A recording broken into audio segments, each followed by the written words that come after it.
ဆိုတာအနန္တ၅ပါးကိုရှိခိုးပါ၏ဖေဟာ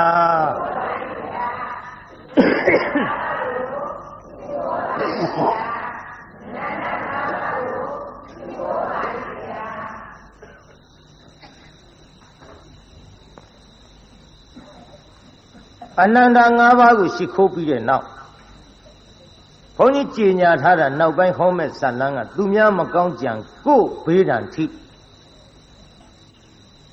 ဒီတရားကိုဟောမယ်လို့ကြေညာထားပါသူများကိုဖြစ်စေခြင်းတာကမကောင်းအောင်ဒုက္ခဖြစ်အောင်သေချေပျက်စီးအောင်ဆင်းရဲအောင်မွဲအောင်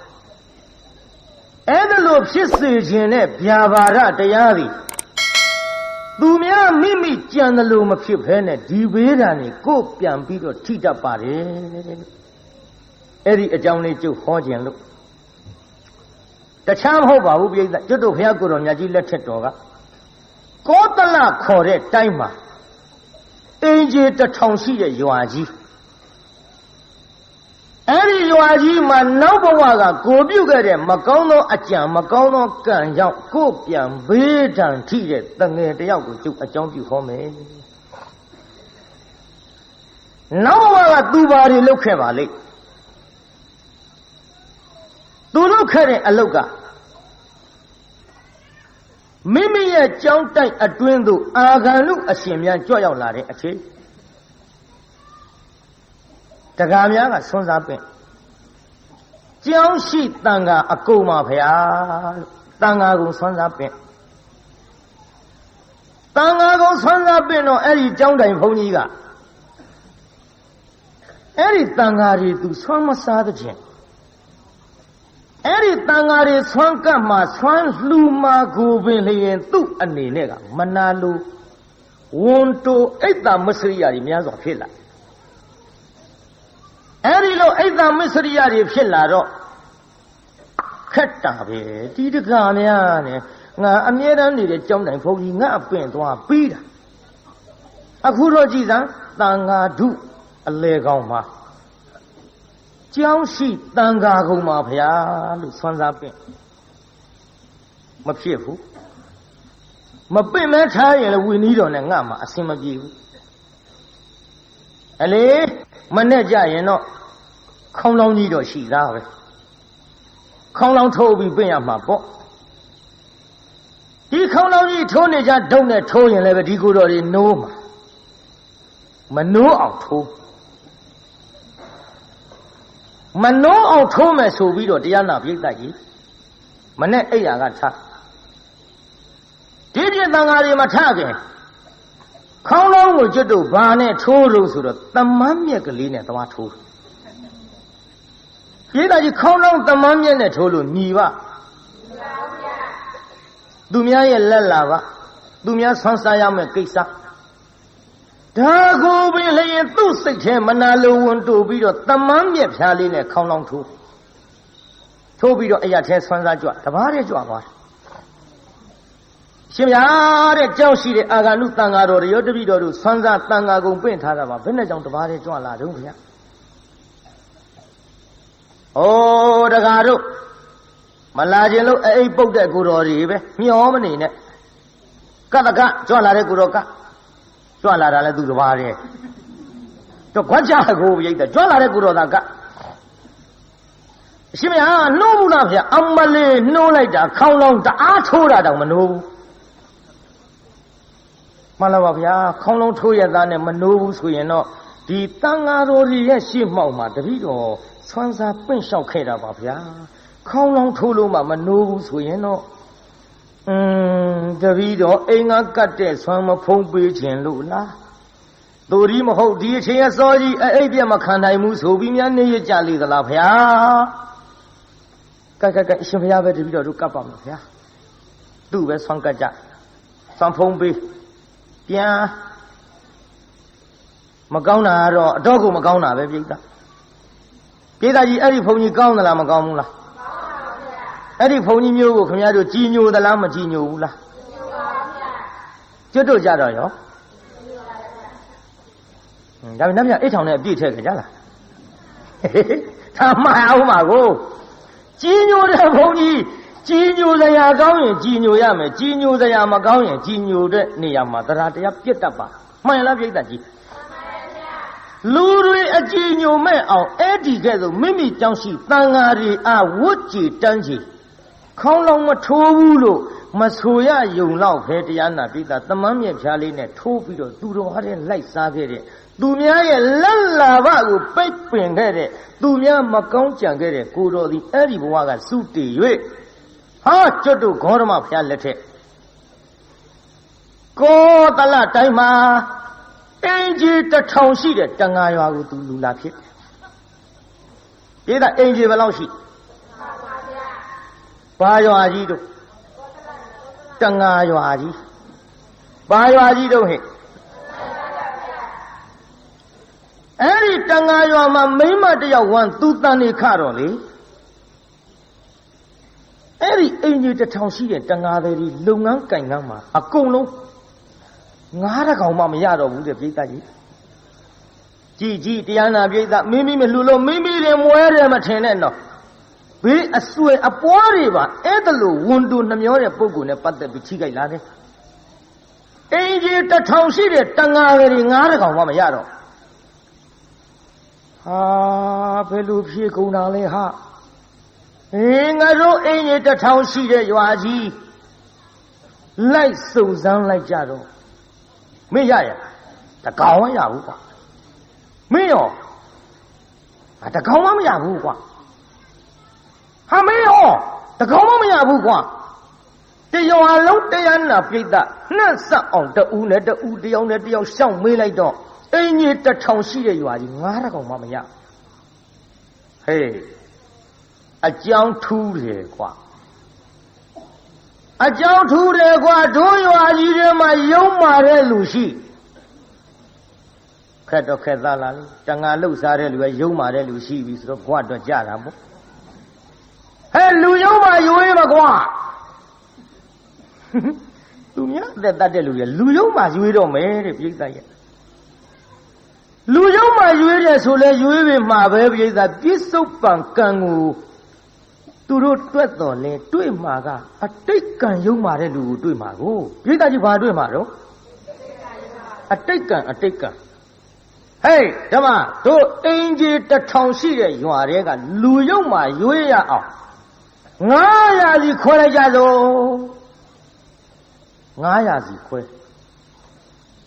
မင်းတို့900ကမရရင်မင်းတို့900တဲ့လူယုံမာပါလို့တို့900တဲ့ကမရရင်900တဲ့လူယုံမာပါလို့ကဲ900စီခွဲအလုပ်လုပ်ကြစို့ဒီလုပ်ငန်းတစ်ခါဆင်းပြီးလုပ်ကြအဲ့ဒီကလေးတန်တေတီးတဲ့မိန်းမပါတဲ့အိမ်ကြီး900က9ကောင်မှမရဟိုဘက်အိမ်ကြီး900က9တွေရဟေးတို့ဘက်က900ရဲ့ပါနေပြီกว่าလူယုံမှာက250စီခွဲကြစို့กว่าမတွေ့အောင်ရှာမဖြစ်250စီခွဲပြီးအလုံးလုံးလိုက်ကြတော့သူတန်တေတီးတဲ့မိန်းမပါတဲ့250ကတကောင်မှမရဟိုဘက်250ကရလားဟေးတို့ထဲပါလာပြန်ပြီကွာငါလဲကွာမကောင်းတာမလုပ်ပါဘူးကွာငါသတ်တဲ့လူကငါလဲမကောင်းတာမလုပ်ပါဘူးကွာဟေးတို့250တဲ့လူယုံမှာရှာကြအောင်စို့တရားအစိတ်စီခွဲကွာတရားအစိတ်စီခွဲတာအဲ့ဒီကလေးတန်တေတီတဲ့မိန်းမတရားအစိတ်ချင်းကတကောင်မှမရဟိုဘက်ကရဟာဟေးတို့ထဲပါလာပြီကွာတွေ့တော့မှာပဲကွာတရားအစိတ်ကိုခွဲကြအောင်စို့ကွာဒီတော့တရားအစိတ်ဘယ်လောက်စီခွဲမှာတော့85စီဟာကြည့်လေခွဲဟာငါလည်းမခွဲတတ်လို့ပြင်းတာကြီးမဲအောင်မတရားအစိတ်ကစုံလမ်းမှာဝါတရားမှာ9ကောင်းနဲ့တော့တွေ့ပြီချင်းတယ်တို့ငယ်ငယ်တုန်းကသေလူအောင်ဟေးဝါတရားမှာ9ကောင်းဘယ်လို့မှသေမရဘူးမရမဲ့တူတူတော့တယောက်ကတော့အလဲကောင်ကြံရမှာနဲ့တူတယ် Cáiတရားစိတ်စီခွဲလိုက်တရားစိတ်ကနေပြီးတော့တရားနာပိဋကခွဲလိုက်လေကောင်တယောက်ကလည်းကြမ်းမှာအလေကောင်နှစ်ယောက်ကြံတော့တရားနာပိဋကရေကိုင်းတရားနဲ့24ထားပါတော့124ကိုဟိုဘက်ဒီဘက်ခွဲလိုက်ရင်ဘယ်လောက်စီရ62ယောက်စီ62ယောက်စီရတော့အလေကောင်ကဟာကြီးရတယ်ကြမ်းမှာပဲကိုင်းတယောက်ကြံနေတယောက်ကြံမှာကိုတရားနာပိဋကသူတို့ဘယ်ပုံစံနဲ့ခွဲတယ်လဲလို့ဆိုတော့ဟေးလာဒီလိုလို့ငါတို့လူကအစိတ်ဖြစ်နေတော့တရားစိတ်ဆိုတော့မစုံဘူးကွာမဖြစ်ပထမဆုံးတယောက်အလဲကောင်းနေကွာဟိုဘက်ဒီဘက်ခွဲဟိုဘက်ဒီဘက်ခွဲဆိုတော့တရားနာပိဋကခုနှစ်ကသူတန်နေတည်တဲ့မိန်းမကအလဲကောင်းကိုသူကိုယ်ရုပ်ကာယလာကြသူ့အလဲကောင်းထားပြီးဟိုဘက်ဒီဘက်ခွဲလိုက်တော့ဟိုဘက်က60နဲ့2ယောက်ကလည်းရလာတယ်ပြိဿ9တွေဒီဘက်62ယောက်ကလည်းရလာတယ်ပြိဿ9တွေဟေးတွေ့ပြီကွာတွေ့ပြီတို့အင်ကြီး1000ရှိတဲ့ရွာတွေ9တဲ့ကောင်မှမရတာမိမယုတ်ဒင်းရောဒီတော့တရားနာပြိဿကြီးကျုပ်ပေါ်ကြီးလေအပြစ်မတင်ကြပါနဲ့နေဦးနင်းလင်သားခေါ်နင်းလင်သားခေါ်လိုက်လို့ရှိရင်ဘယ်တို့ဘက်ကတယောက်လို့မှာဟိုဘက်ကတယောက်ပုံမှာကဲဒီလိုလောက်ကြစို့နင်တို့လင်မယား2ယောက်ထဲငါးရှာကြည့်စမ်းဟေးငါတို့50ချက်မှာဘယ်နေရာဟာငါးများရှိငါးများရှိတဲ့နေရာရှာကြည့်အလုတ်ခွင့်ပေးလိုက်ကြတကောင်မှရတန်ဟေးတို့ဘယ်သူမှရှောက်ရှာမနေနဲ့ဒီလင်မယား2ယောက်ပဲတို့ရွာတဲ့ထားလို့မဖြစ်ဘူးနေထုတ်မှဖြစ်မှာအော်တန်တော့လက်ဆက်တတ်တော့ငါလင်ကြောင်လည်းမဟုတ်ဘူးနေကြပါအိုးဒီလိုမလုပ်ကြပါနဲ့ကျုပ်တယောက်တည်းဟိုဖြစ်နေတော့ကျုပ်လင်သားတယောက်တည်းထားကြည့်ပါလားဟိုဘက်60ယောက်ဒီဘက်60ယောက်ကျုပ်လင်သားတယောက်တည်းထားကြည့်အောင်လေကျုပ်ကိုတစ်ဖက်ဖက်ထည့်ကြည့်ပါဦးလင်လုံးတဲ့လူကမျက်စောင်းထိုးဘာဆိုင်တော့နေအောင်ရတာငါဆိုင်မှာလင်လုံးတဲ့လူကဒေါသဖြစ်ဘာဆိုင်တော့နေခလေကောင်ကြတာမဟုတ်ပါဘူးတော့တဲ့လင်းနေမရပဲတဲ့ဟိုတော့ကိုခလေကောင်ထားပြီးဟိုဘက်60ယောက်ဒီဘက်60ယောက်ကျုပ်ပါတဲ့60ယောက်ထဲကမရရင်ကျုပ်ပဲပေါ့ဒီတော့လင်းသားလောက်တဲ့လူကိုခလေကောင်ကထားပြီးဟိုဘက်60ယောက်ဒီဘက်60ယောက်ခွဲလိုက်တဲ့ချိန်ခါမှာအဲ့ဒီမိန်းမပါတဲ့ဘက်ကငါမရဘူး62ယောက်စလုံးတော့နင်ပါလာတာတို့ပဲမရတော့မဖြစ်ဘူးမဖြစ်ဘူးဆိုတော့စဉ်းစားကြည့်လိုက်တော့လေသူ့တန်တွေတီးနေတဲ့အပေါ်မှာဘာမှဝေဖန်မှုမရှိဘူးပြိဿတန်လျာလည်းမဖြစ်ဘူးကျုပ်လေဒီလိုဆိုရင်ဒီရက်ဒီရွာမှာမနေဘဲနဲ့ကျုပ်သွားပါမယ်ကျုပ်ကြောင့်တရွာလုံးကမရတဲ့ကိစ္စကဲကျုပ်သွားမယ်ဟေးသူသွားတာကိစ္စမရှိဘူးမိမသားလည်းဖြစ်တယ်ကွာမိမသားလည်းဖြစ်တယ်ကွာလိုက်သွားမင်းရောလိုက်သွားဗျာလိုက်ရမှာပေါ့လင်းနေမရပဲသူသွားကျုပ်လိုက်ရမှာပေါ့ကျွတ်တို့ဖာသာတခြားရဝေးသွားပြီးတော့လုတ်ကင်စားတော့ကြပါမယ်ခင်ဗျာလင်မယား2ယောက်စလုံးနှင်ထုတ်ခံရသားပြိဿဝင်ထဲကသားအတွက်နော်ဒါကြောင့်သူများမကောင်းကြံပြီးတော့မနာလိုတဲ့စိတ်တွေဝန်တိုးတဲ့စိတ်တွေအိတ်သမစရိယာတွေဒါတွေမွေးမိကြပြီဆိုရင်ဖြင့်ဒီဘယ်ထိအောင်ထိခိုက်မယ်ဆိုတာဆက်ပြီးတော့နားထောင်ကြည့်အောင်ပြိဿလင်မယား2ယောက်ထွက်သွားမောင်ရဲ့တို့ဘယ်နဲ့ကြောင့်ဒီလိုဒုက္ခဖြစ်ပါလိမ့်မယ်တော့ကျွတ်တို့တန်ငါတယ်ဆိုတာကတော့သူများအသက်တတ်တာမကောင်းတဲ့အလုပ်လုပ်တဲ့လူချင်းမှန်ပါရဲ့ဒါပေမဲ့လို့တိထက်ရုပ်မာတဲ့အလုပ်ကြီးကျုပ်လည်းမလုပ်မိပါလားတော့ဒီအသက်ဒီရွယ်ထိတော့အပေါ်မှာလေလော်လီဖောက်ပြပြီးတော့တပါးတော့ယောက်ျားနဲ့လည်းကျုံမပြစ်မှားမိပါဘူးငါလဲဒီလိုပါပဲကွယ်ကိုင်ဖြစ်သမျှအကြောင်းအကောင်းကြီးပေါ့ဖြစ်သမျှအကြောင်းအကောင်းကြီးပေါ့လာတော့စားစို့ဆိုပြီးတော့လောက်ကင်စားတော့ရင်းနဲ့နောက် 9 လကနေပြီးတော့10 လရောက်သောအခါတန်းယောက်ျားလေးဖွားမြောက်လာပြေးတော့ဘာလေးတို့တန်းယောက်ျားလေးဖွားမြောက်လာတော့သူတို့ရှိတာပါတာလေးလဲစားလို့တောက်လို့ကုန်ပြီအေးလေလှဲ့ပြီးတော့ထမင်းတောင်းရစားရတဲ့ဘဝရောက်ဒီလိုတောင်းရောက်စားရတဲ့ဘဝရောက်သောအခါကလေးလေးကိုမအေးချီတယ်အဖေကအလွတ်ခွက်ကိုတက်ရောက်တစ်လုံးစီခိုင်းထမင်းပေးမဲ့လူကကလေးချီထားတဲ့မိန်းမခွက်ထဲထမင်းမထက်ယောက်ျားခွက်ထဲထမင်းထက်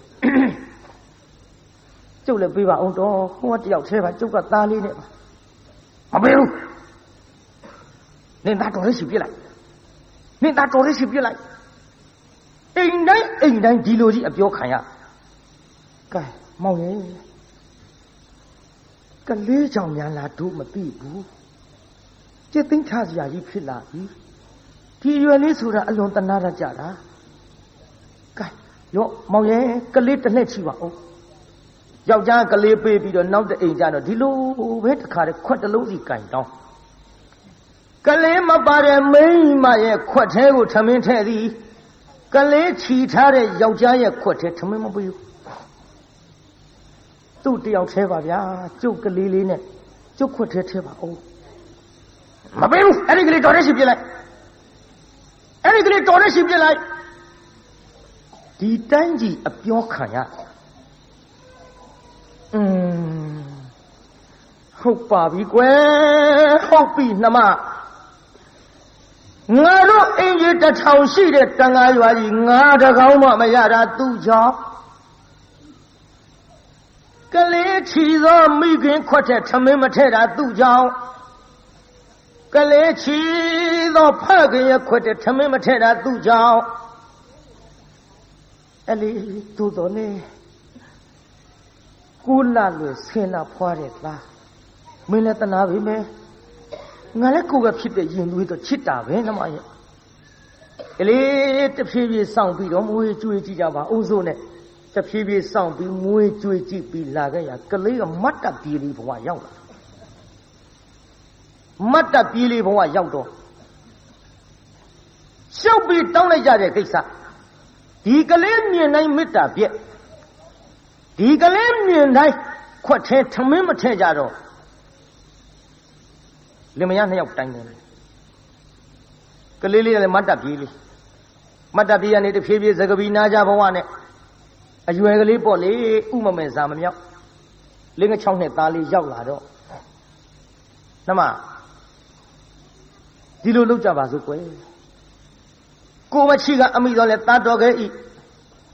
ကဘာမီလောင်းသားကောင်းချနေဆိုတဲ့စကပုံကလည်းရှိနေတော့သူနဲ့သာနေရမယ်ဆိုရင်တနေ့ငါတို့ပါအလင်းမမီပဲနဲ့ငတ်ပြတ်ပြီးပေးကုန်ရတော့မှာပဲအေးရ1000ရှိတဲ့ရွာကြီးငါးတကောင်းမှမရတာလေသူ့ကြောင့်မိမိတို့ချက်မြုပ်ဇာတိရွာကတို့လင်မယားထွက်ပြီးတော့ပြေးခဲ့ရတာကလည်းသူ့ကြောင့်နှမရဲ့ချစ်တော့ချစ်တာပေါ်မချစ်လို့မှမဟုတ်ဖ ೇನೆ သူ့ချစ်သမျှကိုတို့လင်မယား2 ယောက်နစ်မြုပ်ရမှာမို့ပြစ်ထားခဲ့ကြလို့လားပြစ်ထားခဲ့ကြလို့လားတော့ဘယ်လိုပြောလိုက်တာတော့ကြံရပါပြီတော့ကြံလည်းကြံရပါပြီရဲ့9 လလွယ်10 လဖွားခဲ့ရတဲ့သားမို့ကျုပ်ပဲလို့နီးနေမှပြစ်နိုင်ဘူးမပြစ်နိုင်ဘူးကျုပ်သက်သေးချင်းသေးပါစေတော့ကဲဒါဖြင့်နှမမင်းကမပြစ်နိုင်ရင်မင်းကငါ့ရဲ့ပူချစ်တာမိခင်ပြီဘူးပူမချစ်ရဘူးလို့လည်းငါမဆိုလိုပါဘူးငါတော့ဖြင့်သူ့တံမခံနိုင်ဘူးနှမမင်းသားချစ်ရင်ငါ့ကိုပြေးငါ့ကိုချစ်ရင်မသားကိုပြေးချစ်ပေမဲ့လို့လေငါပြတ်ပြီးတော့အစာရေစာငတ်လို့သိရတဲ့အထဲမှာတတိုင်းလုံးတစ်ပြေလုံးဒုပိတ်ကန္တရကတ်ကြီးဆိုင်လို့အကုန်ငတ်သေးတာအကြောင်းမဟုတ်ဘူးသူ့ကြောင့်ဒုလင်မယား2 ယောက်ထဲတော့ငါအတိမခံနိုင်ဘူးအသေးမခံနိုင်မဲ့အတူတော့မင်းသားချစ်ရင်မင်းနေရခဲ့ငါတော့မနေဘူးသွားမယ် ပြောကြမိဘအောင်တော်ကဲကျုပ်သားလည်းကျုပ်ချစ်တယ်တော့ကိုလည်းချစ်တယ်ဒါပေမဲ့လို့ဒီတိုင်းကြီးပြစ်ပြီးလို့လည်းမတော်ပါဘူးသူမသိအောင်လှက်ပတ်ပြီးတနည်းနည်းနဲ့ထားခဲ့တာပေါ့ကောင်းဘူးလားအေးကောင်းတယ်ခမဒါဖြင့်ဒီလိုလို့သူပြောတာနဲ့သူကြားကုန်လားမသိဘူးကြားကုန်မလားမသိဘူးဆိုဟိုကနားထောင်နေတာကြားတာပေါ့မကြားပဲနေပါကလေးကဒါပေမဲ့လို့မိဘများငှက်ပြစ်သွားလိမ့်မယ်လို့သူစိတ်ထဲတဆန်းကြီးမြတ်မရှိသာသမီမိဘအားကိုးတာဟဲ့မိဘအားကိုးတာဟဲ့ပြစ်သွားလိမ့်မယ်လို့သူစိတ်ထဲမယုံကြည်ဘူးပြောတာတော့ကြားတယ်သူပြောတယ်ရဲ့လို့လဲသူတိတိကျကျဝေခွဲလို့မရဘူးပြစ်သွားကြစို့လို့ပြောတာပဲသူသိအဲ့ဒီလိုသိတဲ့စကလုံးလေးကိုပဲသူကြားရတဲ့အခိုက်ဘာမှနားမလဲရှာတဲ့ကလေးဆိုတော့လူလေးဗျာလာပါသူတောင်းစားရတဲ့ဘဝငါသားသိတယ်နော်ဟုတ်ကဲ့ပတ်သက်ဒီရွယ်ကလေးရောက်လာပြီဟိုငါသားခွက်ကလေးနဲ့ထမင်းတောင်းမှုသလားတောင်းပါဘူးတဲ့မေမေတို့တောင်းကြွေးတာကျွန်တော်စားခဲ့ပါလေဖေဖေတို့တောင်းကြွေးတာပဲကျွန်တော်စားခဲ့ပါတယ်ခင်ဗျဒါကြောင့်သားရဲ့အခုတော့လေဟိုမရလားဟိုပါဟိုအိမ်ကြီးမြင်ပါလေခင်ဗျအဲ့ဒီအိမ်ကြီးကလေဟိုကလေးလေးတွေဆိုတိတ်တနာတာသားရဲ့ထမင်းပေးမယ်လို့လည်းပြောတယ်ရော့ငါသားဒီခွက်ကလေးယူသွားခင်ဗျာဟုတ်ကဲ့စားလဲစားလာပြီကျုပ်လည်းဘာမှမစားရသေးဘူးသူပေးမယ်လို့ပြောသလားပြောတယ်ငါသားရဲ့အဲ့ဒီအိမ်ကထမင်းပေးမယ်တဲ့ကလေးဆိုရင်လည်းတနာတတ်တယ်ရော့ငါသားဒီခွက်ကလေးနဲ့သွားဆိုပြီးခွက်ကလေးပေးလိုက်ကလေးကခွက်ကလေးနဲ့အဲ့ဒီအိမ်သွားထမင်းတောင်းကလေးအဲ့ဒီအိမ်သွားလို့ဘာမှမကြသေးဘူးမျက်ခြေအပြတ်လောက်မှလင်မယားတယောက်နဲ့တယောက်ကင်ပြီးလိကြလာသွားဟင်နေပါဦးတော့ဟိုအိမ်ကမပေးလိုက်လို့ရှိရင်ကျုပ်သားလေးဘာစားမလို့သူကလည်းသူရှိတယ်နေမလို့သွားလို့လာလို့အောင်ပြေးကြလို့ကြိုင်တော့မှငါတိကျသေးကုန်လိမ့်မယ်မှတ်ထားဟဲ့ကံကြီးများနှမများမှတ်ထားဟဲ့လိမ္မာတဲ့သားသမီးကိုမပြည့်ရကြသောလေမိုက်တဲ့သားသမီးတချို့ဂရင်းစားတဲ့အမွေပြကြေညာကြတာတွေတွေ့မှုတယ်မဟုတ်လားကြည်အခုအမွေပြတင်မကဘူးလူပါဖြတ်ပြီးတချို့အမွေပြကြေညာပြီးမယ်လို့ဒီလူကိုမျက်ခြေအပြတ်မခံရင်သားသမီးကောင်းတဲ့ဝင်ခွေရသေးတယ်ဟိုမှာကလေးဥမမယ်လေးကိုလူပါဖြတ်ပြီးပြေးကြပြီတရားနာပြိတ္တာပြစ်ထားခဲ့တော့ကလေးကခွက်ကလေးနဲ့အိမ်ထဲဝင်သွားဟဲ့ကောင်လေးဘယ်ကောင်လေးတို့ဗျာထမင်းပေးမဲ့ပြောလို့မဲကြိုင်းစီရတော့ဖေနဲ့မေရပြောလို့ဘယ်လို့နဲ့ဖေနဲ့မေနောက်လှည့်ကြည့်ဟောဖေတို့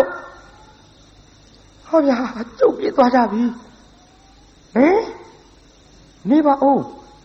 နင်းအဖေနဲ့အမေကရှိလို့လား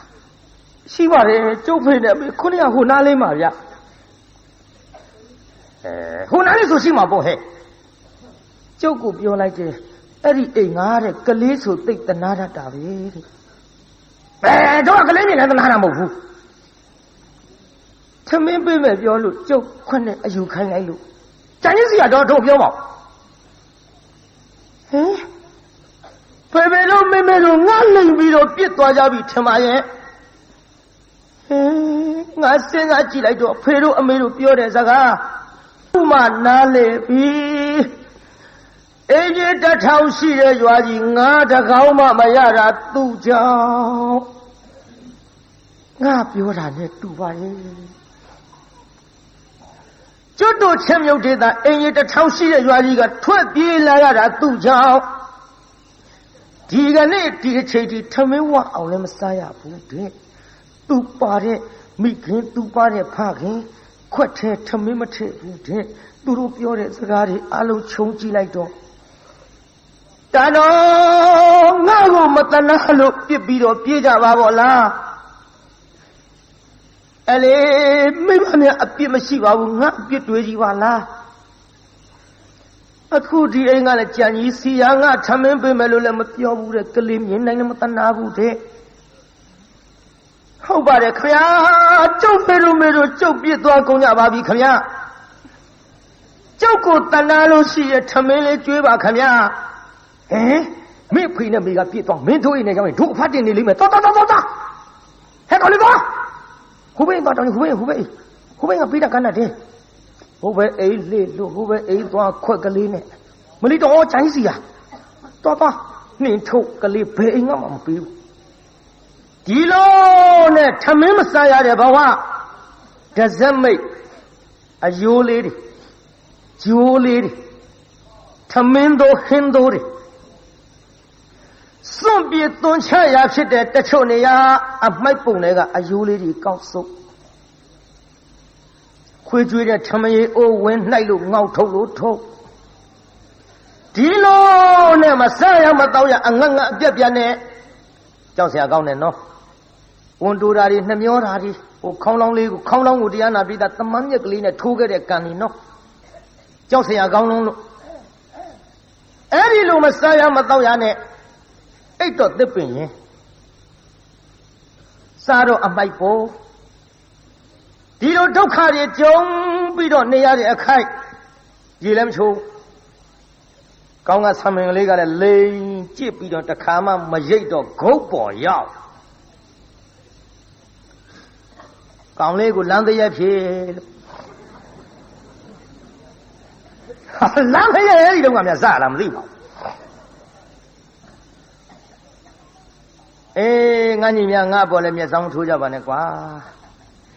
No, menu wa la aung tha da ba. Ho wa mi ba ga ma pyu su lu kwa. Tamin tat de, ku ma yin nai yi ma chu nai nyit pe lu. Menu wa ho gou thi aung sabin le ri tha bi di cosmetic lu pha lu, ong si lu po la kwa. Mo phun lu po la kwa, ye mui lu po la kwa. Menu nan kat yan mu mu chan yan li di ba kwa. Ho kaung li ya ji kwa, kaung mu kwa. Chou de kwa. To chou da kwa. Do a lamb on the yellow land the year who got Minua Lamo neither need a walk, 8 of Minua 8 hours. No Minua land the year simple who got 2. Who call it land the year sick? $8 Lamo, Sarole, and my bow, don't carry it, Joe, we don't need a pot of silly jallo.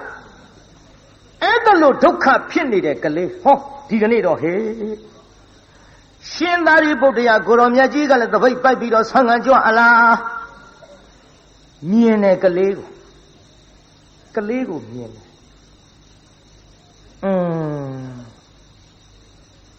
Zamania Young Chenya, young Pouchenya, Shout one, the Galena 2 years. Come on, as how many like Jabiaji kid Pone of my 8. Kanagule o Samushi Savianole of my Bunega, who you live go wallet, who to me you live go salad. Two people did the China the way by Peter Yapito Shinari Budia Corona GT. Do a John G like door.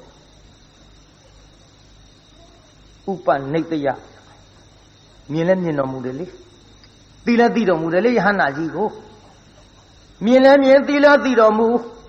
Now I got when you got a penny about the pin. Gee, Kali Pakat. Hey, Kali. Yeah. Oh, pony will be a little joy of book. Piano to a day. Pia. Elu too quick. Remember to that, oh. Joe made that boy. Oh, the video made that boy. I look you are here quick. To be a Metava. Really, a mere way that a hold up walk with me have to do. To be a mea, a mere really, a mere a may walk with me see the la. You don't may see it here. Oh. Maybe your head. See it here. Penny don't wait. Maybe over here. I mean, when I'm a serious, to my ship out of here. 好比新人陪你中国，马拉巴呀，陪你妈妈的屋呀，诶，嘿，你把屋贵，啊，陪没时间收下来地比着，陪你妈妈的屋收下啊，陪你嘞，没这个俺哪么来屋个嘞？马拉巴呀，这比着偏把你小别把没陪啊，这比着的哎。တပည့်တော်မိဘများအစကအဲ့ဒီနေတယ်ဗျာ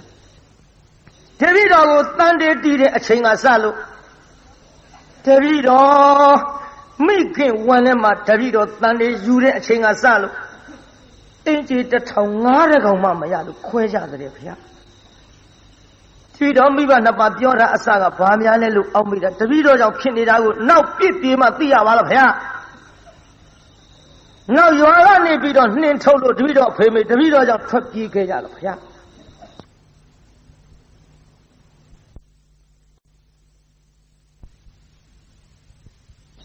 ပည့်တော်မိဘများကတိုင်ပင်ကြတဲ့စကားကိုမချိကအမိတော်လဲတတ်တော်ခဲ့ဤကဘာမီလောင်းသားကောင်ကိုချနေပြစ်ပြေးကြသောလို့အဖေကပြောတော့အမေကငိုတော့ဗျာအေးမင်းသားချိရင်မင်းနေရေးငါကိုပြစ်ငါကိုချစ်ရင်မေတ္တာကိုပြစ်လိုက်ခဲ့အဲ့ဒါလို့ပြောတဲ့အတန်လေးလည်းတပည့်တော်ကြားမိတယ်ဗျာနောက်တော့တပည့်တော်ခွက်ကလေးပေးလို့လူလေးဟိုအိမ်ကထမင်းပေးလိုက်မယ်ကလေးဆိုရင်တနာရတဲ့ဆိုပြီးတော့ခွက်ကလေးနဲ့လွှတ်တပည့်တော်ထမင်းသွားပြီးတော့တောင်းတဲ့အခိုက်အတန့်အရှင်မယားတပည့်တော်ကိုမိဘနှစ်ပါးစွန့်ပြီးတော့ပြစ်ပြီးတော့ပြေးကုန်ကြပြီဗျာမိဘနှစ်ပါးအပြစ်လည်းမရှိပါဘူးတပည့်တော်အပြစ်ဖျား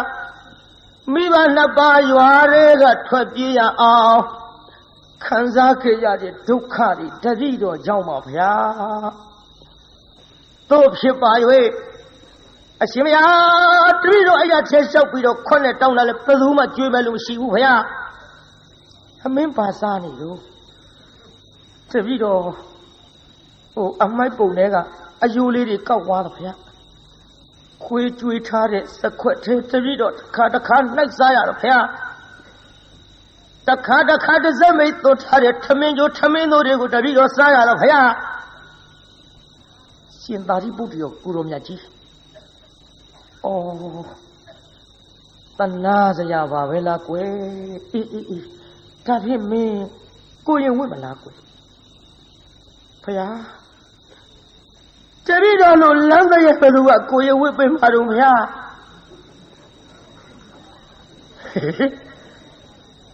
လမ်းတရဲ့အစ်စ်ပြောတာပါကွာတို့ခုခေတ်အတုတွေမဟုတ်ဘူးတပည့်တော်ကလမ်းပေါ်မှာနေလမ်းပေါ်မှာဆက်လမ်းပေါ်မှာအိတ်လို့ကြည့်တော့ဆင်းရဲတော့ဗျာတပည့်တော်လို့ဖုတ်တစေဘသူကသင်္ကန်းဝတ်ပေးမှာတော့ဗျာဟေးမင်းဝတ်ပေးမဲ့လူရှိလို့ပြောတာကွယ်ဘသူကဝတ်ပေးမှာလဲဗျာတပည့်တော်အိမ်ထဲကိုအဝင်မခံရဘူးဗျာဩမင်းငါဝတ်ပေးမှာလေဗျာရှင်မကစားတာလားဩဘယ်နဲ့ကစားရမှာတော့ကွယ်တပည့်တော်တကယ်သနာလို့တကယ်ဝတ်ပေးမလားဗျာအေးဝတ်ပေးမှာပေါ့ကွယ်ဟုတ်လားပါဗျာတပည့်တော်သနာလို့ဖြစ်သင်္ကန်းဝတ်ပေးတော်မူပါဗျာတပည့်တော်များစွာဝမ်းမြောက်ပါတဲ့သင်္ကန်းဝတ်ပေးမယ်ဆိုရင်တပည့်တော်ဝတ်ချင်ကြောင်းပါဗျာလို့ရှင်သာရိပုတ္တရာခြေသလုံးတော်ဝင်တအားဖက်လို့အိုးခြေမမိုးတော့မျက်ရည်တွေညာရွှဲလို့ဟဲ့တိတ်တကယ်လာသွားကြစို့ရှင်သာရိပုတ္တရာခေါ်တော်မူသွားပြီးတော့သင်္ကန်းစီးပေးလိုက်ကိုရင်ကလေးဖြစ်သွားကိုရင်ကလေးဖြစ်သွားလို့သင်္ကန်းစီးပေးလိုက်တော့လေသူ့ရဲ့နောက်ဘဝကမကောင်းတဲ့အတိတ်ကံကြီးကနှိမ့်ဆက်လိုက်တာလေသူနဲ့အတူတူသွားတဲ့ရှင်သာရိပုတ္တရာကိုရောမြတ်ကြီးအားဆွမ်းလောင်းဖို့ဆိုတာဝေလို့လက်အုပ်ကလေးချီပြီးတော့ရှေးခိုးလူမြမရှိတော့ကျက်သိမ်းထစရာကြီးကြောက်စရာကြီးပြိဿဒါကြောင့်သူများလှူတာများလေကို့တပြားမှကုံတာမဟုတ်ဘဲနဲ့မနာလိုဝန်တိုစိတ်များမမွေးကြနဲ့ပြိဿကြောက်စရာကောင်းလုံးလို့ကျက်သိမ်းထစရာကောင်းလုံးလို့ရှင်သာရိပုတ္တရာကိုရောမြတ်ကြီး သူပါသွားတာနဲ့ဆွမ်းလောင်းမှုဆိုတာဝေလာဝေးစွာလောင်းရလားပြိဿလက်အုပ်ကလေးချီပြီးတော့ရှ िख ိုးမဲ့တရားဓမ္မတော်မရှိယဟန္တာမထေကြီးပြီးပင်လျင်တရားနာပြိဿဓမ္မတန်ဝေကကြီးရကဲကြောက်စရာကောင်းတဲ့အတိတ်ကမှာသို့တော်လည်းပဲတီးခမ်းပြီးတော့ရလာသမျှဝမ်းအောင်ကျွေးတခြားစီထားကျွေးမွေးပြီးတော့အသက်ကလေးများစိတ်လာသောခါဥပတမ္ပရာကံဆောင်ရယဟန်မောင်းတို့ရောက်အောင်သွတ်သွင်းပေးလိုက်ယဟန်မောင်းရောက်အောင်သွတ်သွင်းပေးပြီးတော့ဟောနောက်ဘဝကျွတ်တို့အာဂန္ဓုကိုတော်တွေမနာလုံးဝန်တို့တဲ့စိတ်နဲ့လတ်လာပါကြီးဖြစ်စည်းခဲ့တော်လေမိမိကြောင်းမှာမိမိယုံနံဓမ္မသင်္ခါရတရားတွေဤအဖြစ်အပျက်ကိုခရဝရတင်ပြီးတော့အာထုတ်ခဲ့တဲ့ကျွတ်တို့ဥပနိဒယလေးကဒီမာလာအကြောင်းဆက်လိုက်တော့ဟောနောက်လေအာသောကုန်ခန်းလို့ယဟန္တာတော့ဖြစ်ပါရဲ့ဆုံးဝအောင်မဖုံးပေးရပြေးတာကြီးဆုံးဝအောင်ဖုံးပေးရရဲ့လားဆုံးတထမဝအောင်မစားရဒီလိုတထမဝအောင်မစားရဘဲနဲ့နေလာခဲ့ရဒီကနေ့ရှင်သာရိပုတ္တရာကိုရောမြတ်ကြီးကပြစ္ဆောခဏနဲ့ညံတော်နဲ့ဆင်ញင်းပြီးကြည့်လိုက်တော့ဩလောဘကတိတ်တာလောဘကတိတ်တာသင်ပြီးဒီကနေ့ပရိနိဗ္ဗာန်စံတော့မှာပါတကားယဟန်ဘဝရောက်လာသည့်အထိတထာမှသူဆောင်းဝအောင်မစားရဘူးဒီကနေ့ငါကိုဆွမ်းစားပင့်ထားတဲ့တကားတူရှိနေသည်သူခေါ်သွားပြန်ရင်လေသူခေါ်သွားပြန်လူလဲကြိုက်မှကြိုက်ပါမလားယဟန္တာကြီးတောင်ကျက်သိမ်းထားအဲ့လေမြို့ပေါက်ထားပြစ်ခဲ့တာကောင်းပါရဲ့ပြီးတော့မှတခါတယောက်ဆွမ်းအပုခိုင်းရတော့မှာပဲငါရှင်လောတကတိတ်တာဆွမ်းစားတော့ပင့်ထားတယ်သို့တော်လေငါရှင်သတိထားလို့ဟောဒီမြို့ပေါက်မှာနေရနော်ဘယ်မှကြွမသွားနဲ့သင်အတွက်ငါဆုံးဖို့လွတ်လိုက်မယ်မှန်လားပါဗျာဂျိမိပါပြီဗျာဖရာတပည့်တော်သိပါပြီဗျာဖရာတပည့်တော်ကိုအကြောင်းပြုပြီးတော့ကလေးဘဝကကိုရင်ဘဝကနေပြီးတော့ယဟန်ထိစောက်ရှောက်ခဲ့တဲ့ဥပိ္ပဇေဆရာကြီးမို့လဲတပည့်တော်လေးစားမိပါ၏ဖရာတပည့်တော်ပါလာတာနဲ့လဲရရအကသာဝကဖြစ်တဲ့ယဟန္တာမထေကြီးတော်မှလဲဆွမ်းလောင်းနာတွေဆွမ်းကတ်တာတွေလှူတာတန်းတာတွေရဆဲလို့အရှင်ဗျာလက်အုပ်ချီသူမြတ်မရှိတပည့်တော်သိလဲသိခဲ့ရပါပြီဗျာမှန်လားပါဗျာတပည့်တော်ဒီမှာနေရပါမယ်ဗျာငါဆွမ်းဖို့လွတ်လိုက်မယ်နော်ငါရှင်တမဗျာဒီလိုနဲ့ရှင်သာရိပုတ္တရာကိုရောမြတ်ကြီးမြို့ထဲဝင်ပြီးတော့တကအိမ်ဆွမ်းစားပြီးတော့ဟဲ့တကတယောက်လာစားကြောင့်ဆုံးနေထည့်ပြီးတော့ဟိုရွာပေါက်မှာယဟန်တစ်ပါးရှိတယ်နော်မြို့ပေါက်မှာယဟန်တစ်ပါးရှိတယ်အဲ့ဒီယဟန်ကိုဒီဆုံးနေသွားပို့ကြီးကတ်ခဲ့နော်မှန်လားပါဗျာမှန်လားပါဗျာရှောက်ပြီးဆွမ်းဟင်းပကံနေနဲ့ဆွမ်းပကံများတွေနဲ့လင်မန်းကြီးနဲ့ကြာနာထည့်ပြီးရွက်တော့သွားတာပဲပြိဿအဲ့ဒီတကာကမေ့ပြီးတော့လေလမ်းနဲ့သူ့ဟာသူထိုင်စားပြစ်ကိုချိုးကိုလဲစားပြီးဟိုတကာကပြန်သွားတစောင်းဆောင်နဲ့ငါဥပိ္ပဇေဆရာကြီးကဒီကနေ့ဆွမ်းကခိုင်းလိုက်မတဲ့လောဘကဒိဋ္ဌာမင်းလောဘဝကနောက်ဘဝကကြောင်တိုင်းဘုန်းကြီးဖြစ်စဉ်အခါကြွလာတဲ့အာဂန္ဓုတန်ဃာတော်ဒီအာဆွမ်းမစားစီလို၍သူများဆွမ်းကတ်တာမနာလို့ပြီးတော့ခေါင်းလောင်းတောင်မင်းသမမ်းမြက်လေးနဲ့ထိုးခဲ့တဲ့အတိတ်ကမလားဒီခံကိုပြုတဲ့ကံဟဲ့ သူများမကောင်းကြတာအခုတော့ကို့ဘေးကနေပြန်ပြီးတော့ထိနေပါလားလောကကတိတ်တာ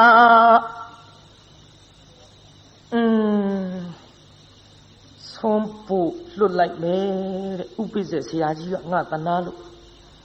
ဒီကနေ့ဒီချိန်ချီလဲဆွမ်းတထမဝအောင်မစားရလာခဲ့လိုက်တာနော်ကောင်းငယ်မော့ကြည့်တော့လည်းမောငါတိတ်တော့မယ်နေကခေါင်းမော့တဲ့နေပြီဒီနေ့လည်းပဲလို့နီးနေမှာဆွမ်းတထဝအောင်စားရမယ်မဟုတ်ပါဘူးမျော်ရင်နဲ့ပေါ်မလာဘူးနောက်ရှင်သာရိပုတ္တရာကိုရောင်မြတ်ကြီးပြန်ကြွငါရှင်သင်ဆွမ်းဖုံးပေးပြီးပြီမဟုတ်လားတတိတော်ဘသူကကတ်လို့လဲဗျာဟေးအဲ့ကရှင်တခါတယောက်ဟိုဆွင်းနေရောဆုံးနေရောပြင်ပြီးအဲ့ဒီလွတ်လိုက်တာပဲလင်မကြီးနဲ့စားတဲ့လင်မကြီးပါဘူးကျွတ်တို့ခုခဲနဲ့မှန်တော့ဒီလိုပို့လေသလားလို့ပေါ့ဗျာမလာပါဘူးဗျာနောက်ဘဝကပြုခဲ့တဲ့ကိုယ်ကံကိုယ်များညံနဲ့ပြန်ပြီးဆင်းခြင်းမိရလားငါရှင်သိပါပြီဗျာဆင်းခြင်းမိပါပြီဗျာအလေသို့တော်လဲငါရှင်တင့်အာဒီကလေးမနဲ့ဆွမ်းမဖုံးပေးရတော့လဲညနေစွမ်းငါခံပြီးတော့ကျွေးမယ်ညနေစွမ်းခံကျွေးမယ်တဲ့ယုပြိတ္တဘာစွမ်းလို့ညနေစွမ်းဆိုလို့ခမည်းတော်စားတဲ့ထမင်းတွေကိုဆွမ်းခံကျွေးမှာမဟုတ်ညနေစွမ်းဆိုတာစတုမရူတို့ထညက်တို့တကာတို့ကြံရည်တို့ဘီလာရည်တို့ပေါ့ဗျာခုခေတ်လို့ဆိုရင်ဘုရုံးကတော့ဒီအရည်တွေကတ်ကြသလားရှိသလားလည်းမသိပါဘူးညနေစွမ်းတပိတ်ကြီးနဲ့လှက်ပတ်ပြီးဆွမ်းခံလို့စတုမရူတွေတပိတ်အပြည့်ရရှင်သာရိပုတ္တရာကြီးအားရဟန်ကြပြီခုချင်းဒီဆွမ်းနေစီမှမစားရသေးဘူးကဲငါရှင်ရော့ဖုံးပေးဆိုလက်ကလေးနဲ့နှိုက်မဲ့အလုပ်ပြန်ရုပ်တယ်ဘာဖြစ်လို့တော့ငါရှင်မှန်လားပါဗျာတပည့်တော်လက်နဲ့လှည့်လိုက်လို့ရှိရင်စတုပတုပျောက်ကုန်လိမ့်မယ်ဗျာမပျောက်ပါဘူးလေကိုင်ငါရှင်ငါလက်နဲ့ကိုင်ထားမယ်နော်ဖုံးပေးအားရအောင်ပိဋကတပိတ်ကြီးပါသူ့မပေးရဲဘူးတပိတ်ကြီးပါမပေးရဲဘူးအပေါက်မပါပဲနဲ့ပျောက်ကုန်မှာဆိုလို့ကြောက်စရာအတော်ကောင်းတယ်နော်ပိဋကအဲ့ဒါနဲ့တရားနာပိဋကကြီးရှင်သာရိပုတ္တရာကိုရောင်မြတ်ကြီးကတပိတ်ကြီးကိုင်လို့ငါရှင်အားရအောင်ဖုံးပေးလို့ကုံရောတပိတ်တစ်လုံးကုံရောပေါ့တထမဝခဲ့ပဲပရိနိဗ္ဗာန်စံမဲ့နေ့နောက်ဆုံးတထဒီစတုမရုဇွန်တထပဲသူဝအောင်ဖုံးပေးသွားရဒီလိုစတုမရုဆုံးတထဝအောင်ဖုံးပေးပြီးတဲ့နေ့မှာပဲလောတကဒိဋ္ဌမထေကြီးအနုပါတိသေသခေါ်တဲ့အကျွမ်းမရှိတဲ့ပရိနိဗ္ဗာန်စံဝင်တော်မူရရှာသည်ကြောက်စရာကောင်းတယ်နော်နိဗ္ဗာန်ရောက်တာတောင်အငန်းငန်းအပြတ်ပြတ်နဲ့ရောက်ရဒါကြောင့်ခမည်းတော်ကျွတ်တူလည်းပဲဒီစိတ်ဒီအကြံဒီမကောင်းတဲ့ကံတွေများမပြုတ်မိအောင်လို့ဒါသတိပေးတဲ့အနေနဲ့ဒီဇာလန်းကိုဒီနေ့ဟောရပါသူများမကောင်းကြတော့ကိုယ်ပါဖြစ်မြင်ဦးလားရှေးတုန်းကကြားဘူးမှာပေါ့ငယ်တုန်းကဖို့သူတော်တယောက်ကြောင်းရှိရွတ်လိုက်တာသူများမကောင်းကြံကိုပြန်ပေးတာထိဘယ်လန်းသွားတာသူများမကောင်းကြံကိုပြန်ပေးတာထိမုန်းတယ်မတယောက်ကဖိုးသူတော်အတော်အမြင်ကတ်တော့တွေးကြသေးတာပေါ့ဒီသူတော်ဘာလဲမဟုတ်ခဲနဲ့ကမ္မထမ်းမဟုတ်ဘာမဟုတ်ရွတ်လိုက်တာသူများမကောင်းကြံကိုပြန်ပေးတာထိဘာမှလည်းမသိဘူးကဲဒင်းတော့ထိစေရောဟဆိုပြီးတော့မုန်းရှက်ကြီးတစ်ချက်အနတ်အရသာနဲ့ပြည့်စုံအောင်လုပ်ပြီးတော့အစိတ်တွေလူးပြီးတော့ပေးလိုက်ဘုသူတော်ကကြည့်ဟာမှုရတာပါလားဒါလောက်မှုဒါလောက်အရသာရှိမဲ့မဟုတ်ငါနဲ့မတန်ပါဘူးလေဘုရားကိုတော်မြတ်ကြီးဆွမ်းတော်တင်ပါပဲဘုရားဆွမ်းတော်တင်လိုက်ပါရောဗျာဘုရားဆွမ်းတော်တင်တော်မုန်းတယ်မရဲ့သားကလည်းအဲ့ဒီကြောင်းထားတာဆွမ်းတော်တဲ့မုံကြီးသူ့သားအကောက်ကြိတ်လိုက်ပါရောဗျာဇန်ခဲနဲ့ဘုသူတော်ကကြည့်ဟာကလေးမင်းမလို့ဖြစ်တာတော့အဲ့တော့မင်းမေလူတဲ့မော好，妹妹啥的没啥的，没你都屁狗逼。妹妹留着梦上梦不住着，嘿，这叫哪掉来的？叫哪掉来的？到，路北到考级山，叫那这要梦村老人搞啥了？村老人说路，村老人啥的路人家都离他家了，我这里为啥吧？村老人这里他啥喏？一股村老人梦搞啥来着？第二那边的三根那个哩。对要说家话，叫那这要村老人梦搞啥路？谁把比北边的路来抽呀？我妹妈，我也家路撇了。好的，北京手机的啥玩意儿？别个来的搞啥狗嘛嘞？北京手机的跑路了，谁抽了踩了了？几啥都没啥玩意儿。我哩都啊，没啥玩意村老人呐，叫哪里搞啥的嘞？我哩不打里面撇巴嘞，不打里面撇巴嘞呢，都要别啦，别人啦要这样那别的，多可能叫哪里呢？对，表，怎么？看面大里里村老人梦里搞啥路？别呀！没嘞，过去那把我了，过去。大别了，比如他们的破土着，干嘛唱啊？我样边过来比，啊，后面干嘛唱撇多？啥子干嘛唱不完后的？都哪里抓起比如他们的破土着，干嘛唱啊？我样边过来比，这个都比如哈，都面没讲讲来点没嘛，破土着有的干嘛唱但过边北站铁路都哪会这样吧的这个。大家就这样闹的，别打起来嘛，讲的阿路的，其他那个啥比如都拿的微个小人家吧子，不要想呀嘛，把那的东西，都拿的都加不嘛，加不了，活动啊哩，活动啊，跑土着的把戏的讲嘛，跑土着。သူများကအဲ့ဒီတရားကိုဖုံးကြီးလို့ဟောတယ်ဟောပေါင်းများကျွတ်တို့ကတော့ဖိုးသူတော်ပဲလွှဲချကျွတ်တို့ကဖုံးကြီးကိုအဲ့ဒီဖိုးသူတော်ကတရားနာပြည့်တော့အရက်ထဲလင်းရှိမရတယောက်အိမ်သွားလဲတယ်လဲရောပရိသတ်လဲတော့တူပြောကြပါစို့လဲရောပရိသတ်ကဲအကုန်လဲကုန်တာဗောလင်းရှိမရနဲ့မှားရောလင်းရှိမရနဲ့မှားတော့တရားနာပြည့်တယောက်နဲ့တယောက်အချိတ်ဆက်လှုပ်ထားဟိုလည်းကလေးချော်တယ်လို့လူကလေးရတဲ့မောင်တက်ရှင်မင်းဖေးလဲတော့သွားတယ်ကွယ်အိပ်ပါတော့လားဟိုမိမကအင်းငါဟာချင်းမရှိဘူးတဲ့လာချင်းလာတော့ဒီဒိဗ္ဗေပေါ့ဟာချိတ်ဆက်လှုပ်ထားကျောင်းကဖိုးသူတော်ကလည်းတရားနာပြိတ္တကြီးဇင်းညာလျှောက်တယ်လို့နဲ့သမန္တာလာခဲ့မယ်လေစက္ကဝါလေးသူယခုမြန်စွာရောက်သွားပြီဟဲ့ဘယ်ရွတ်တယ်လို့နဲ့ဟိုကလင်းရှိတုံးတော့တရားနာပြိတ္တမသွားရဘူးပေါ့ဒါကိုတချို့ကကြံဖန်သချင်းရေးသေးမကောင်းတဲ့အလုပ်ကြီးမြောက်ပေးတဲ့သချင်းကပေါ်လာတယ်ရိုးချစ်တာတဲ့ခိုးချောင်းခိုးဝဲချစ်ကြသူတွေမှာဘာဆိုလားပဲတော့ဆိုးတဲ့သချင်းတွေပေါ့ကြည့်ရိုးချစ်တာမဟုတ်ဘူးအဲ့လိုခိုးချောင်းခိုးဝဲနဲ့တလို့နဲ့တရားနာပရိသတ်ယူသွားလူကလေးရတဲ့မောင်သက်ရှင်မင်းဖေးလဲတော့သွားတယ်ကွယ်အိပ်ပါတော့လားလာခြင်းလာတော့အချက်ပေးဒီကလည်းသမန္တာလာခဲ့မယ်လေစက္ကဝါလေးသူယခုမြန်စွာတောက်ဆောင်ရောက်ဒီလိုနေလာတာတနေ့သ၌ကြတော့တရားနာပရိသတ်ကြီး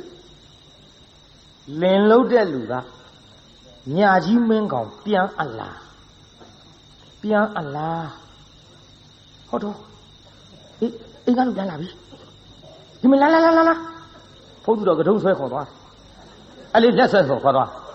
ကတုံးဆံမမောင်းရှိကိုဘယ်လိုဆွဲမလို့လက်ဆွဲခေါ်သွား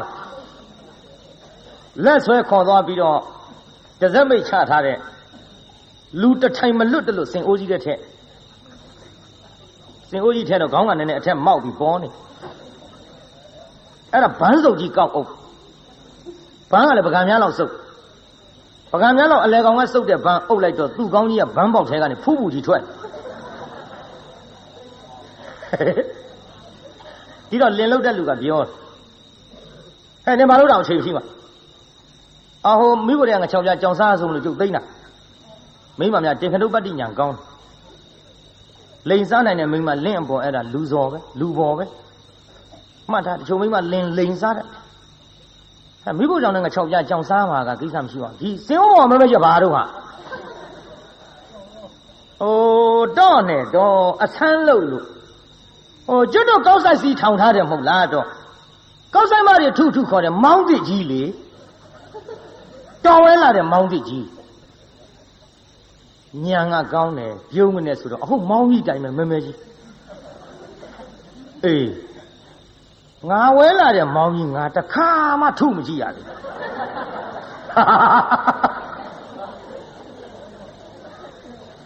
ဒီတော့မိမကပြောတယ်တော်တဲ့အချိန်မရှိမှအရာထဲမီးလာပါလားဆိုပြီးလန့်ကောင်ထုပါနဲ့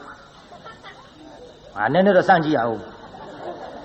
ဖို့သူတော်အတွင်းကစဉ်းစားတယ်ငါမောင်းဆိုပြီးဆော်တော့မှာသူငါကောင်းမောင်းဆိုပြီးတော့ဆော်တော့မယ်မောင်းလို့အော်ရင်မအော်ရင်ငါတို့ကိစ္စပေါ်တော့မယ်နောက်ဟိုကမောင်းထုတဲ့တင်းပုတ်ကြီးယူလာလေဟာထုလိုက်ဒူဟူဟူလင်လုတ်တဲ့လူကပြောတယ်ဟေးမောင်းတန်ကြီးကဘယ်နဲ့ဖြစ်လဲတော့နေစင်အိုးပေါ်မှောက်ထားတော့စင်အိုးတွေကထွက်လာတဲ့အတန်ဆိုတော့လှိုင်တန်ပေါ့တော့မိမကလည်းပြောတတ်နောက်တစ်ခါထုလိုက်ဒူဟူဟူဟေးပြောစီကြီးပါလားဟာတော့နေတစားလိုက်ချတာကနှင်းကြလို့ဣနေတာမောင်းတောင်နှင်းကြလို့ဣပြန်တယ်ဟိုထုကောင်းတိုင်းထုနေတော့ကြာထုလိုက်ဒူဟူဟူမဟုတ်ဘူးပြိဿနားလာတော့ဒူနာနာပြစ်လာအဲ့ဒီဒူနာနာអော်ပြီးတော့လင်လုတ်တဲ့လူကလည်းထုပြီးတော့တရားနာပြိဿပြန်အိတ်တော့ဒါရှေးတုန်းကပုံမြင်နော်ကျွတ်တို့ငယ်ငယ်ကဟိုအဖေကြီးများအမေကြီးများပြောတဲ့စကားမှတ်ထားတယ်ဖုံမဟုတ်တော့ကိုယ့်ဘာကိုချင်းချိန်ပေါ့မကောင်းတဲ့အလုပ်ဒူနာတေးဝေးဝေးရှောင်ဆိုတာသဘာဝလေးပေါ်လာအောင်တော့ဗန်းစုပ်ကလေးဖဲဖို့သူတော့အိတ်ကြပြီအိတ်ရောပေါ့ငါအားရအောင်နှက်သွားတာဗန်းစုပ်ကလေးဖဲစင်ဥဘောကကြော်တက်လမ်းကြားထဲရောက်တော့သူကတုံးလေးသူပုတ်လို့သူဖြစ်သူတွေးပြီးတခစ်ခစ်ကြီးဟမ်းမလေးဆော်လိုက်လေကွာနာလိုက်တဲ့ထိတ်ကြီးထူတာကိုပြိဿဆော်လိုက်လေကွာနာလိုက်တဲ့ထိတ်ပရိတ်သမန္တာကြောင့်လွတ်လာပါလေပရိတ်ကြောင့်လွတ်တာဖြင့်ဒီလိုနဲ့တရားနာပရိသနေလာလိုက်တာနောက်ရကြဟိုကလင်မရှိတော့အတန်ပေးလာတဲ့ရှင်သေးတာကိုပရိသရဲ့လူကလေးရဲ့မောင်သက်ရှင်မင်းအဖေလဲတော့သွားတယ်ကွယ်အိပ်ပါတော့လားအတန်ပေးလိုက်သွားခြင်းတယ်ဟိုကကဒုံးတရိယပုတ်ကြည့်လိုက်တော့ဘူကြီးကမပြောက်သေးဘူးဒီတော့မလာနိုင်တော့တဲ့အကြောင်းပေါ့လေကြောက်သွားပြီဆိုတဲ့အကြောင်းပြန်ပြီးတော့သူကပရိယုတ်တလူလူနဲ့သမန္တလာခြင်းမရဲ့လေမနေ့ညကဒူနာတေကိုခွဲကကြောက်လှကြီးရဲ့လေမသွားတော့ဘူးတဲ့ပြိဿနောက်ပြတ်သွားကြတဲ့ဒါကြောင့်ကျွတ်တို့တရားနာပြိဿကြီးလည်းမကောင်းတဲ့အလုပ်တွေဒူနာတေပြီးတော့ဒီကနေ့ကစဝေးဝေးကြီးရှောင်ကြပါစို့ကောင်းမလားပြိဿကြီးလောကဒိဋ္ဌမထေတရားနာပိဋကပရိနိဗ္ဗာန်စံသည်အထိမဝတဝနဲ့တထက်ထဲဝအောင်ဖုံးပေးသွားရသောကိစ္စသည်သူများမကောင်းကြံလို့ဗါတဲ့ပိဋကကိုယ်ဗေဒံထိလို့အမိပေးတဲ့ဇလန်းဒီဒီကနေ့ညနာယီပြန်တစ်ချက်ထိုးကန်ဤအချိန်မှာနှိဋ္ဌိတမ်းပါတယ်ကိုင်းမေတ္တာပို့ရအောင်ဆိုကြနှစ်ဖြင့်စောစောလေးကြွကြပေါ့တကဘာလုံးမှမြတ်တာချမ်းသာကိုစိတ်မြဲပါစေအားလုံးကိုယနေ့ညကြွရောက်လာကြတဲ့တရားနာပိဋကကြီးချမ်းသာကြပါစေအားလုံးကိုယနေ့ညကြွရောက်လာကြတဲ့တရားနာပိဋကကြီးချမ်းသာကြပါစေကဲအိမ်ပြန်ပို့ကြပါစို့အတ္တဂေဟေပြောသမျှဟောသမျှတွေကသဘောမကျပဲအပြစ်တွေ့ကြလည်းခြေရင်နေဖုံမုံစိတ်တွေပြစ်ပြအသီးသီးတော်မိမိတို့အင်္ဂါဌာနသို့နိဝတ္တန်တုသီခံရတာပြန်ကြပြီတော့你我单中没打一百卡上来没？别不要的为呀个免税哟，其他的水个两笔够谁那边抢那抓平，慢抓慢的，别嘛来着，别家人工那里。